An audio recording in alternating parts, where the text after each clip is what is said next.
Bonjour, je voulais vous faire une petite vidéo sur ce qu'on appelle l'ego. L'ego, on en parle beaucoup, pas seulement dans le milieu psychologique, mais aussi dans spiritualité, sachant que en général, il faut dézinguer l'ego, quoi. Enfin, en gros, c'est ça le discours courant. Et je voulais juste vous rendre attentif à plusieurs trucs.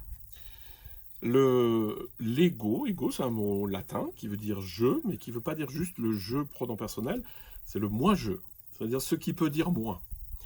Et cet ego, euh, je peux dire moi parce que je suis conditionné d'une certaine manière. Je suis né à telle date, je parle telle langue, je fais tel poids, je suis un homme, je suis une femme, je suis autre chose.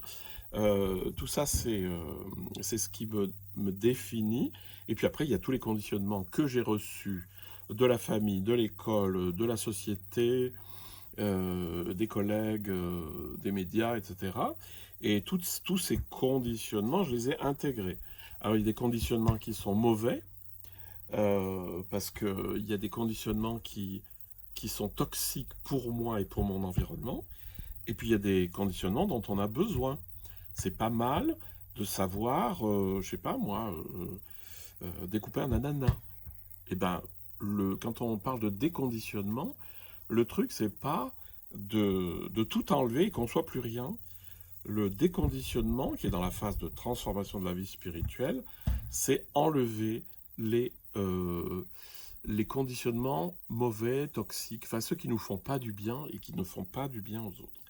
Donc lorsqu'on parle des conditionnements de l'ego, il faut se méfier à pas tout mettre dedans. Parce qu'après, on a l'impression qu'on va dissoudre le moi-je. Non, on ne dissout pas le moi-je. Le moi-je existe toujours.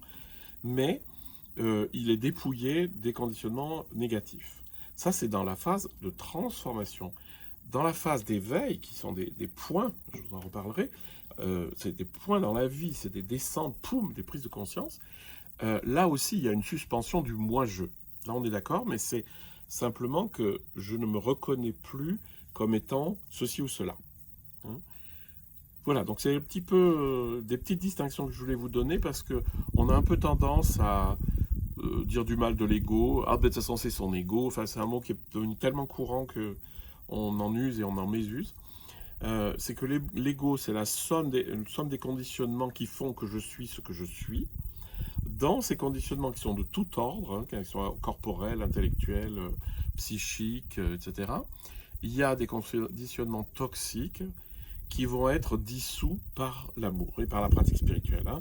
Dites-vous bien que c'est jamais moi qui essaye de transformer mes conditionnements. Enfin, vous pouvez essayer, hein, c'est la vertu, c'est l'effort de vertu, la vertu héroïque. Je me bats contre ma tendance colérique. Alors, je vous dis juste, ça ne sert à rien. Ça ne sert à rien. Ce qui est efficace, c'est de tout relire sous l'amour qu'on a trouvé au fond de soi avec la conscience. Conscience large, amour qui jaillit.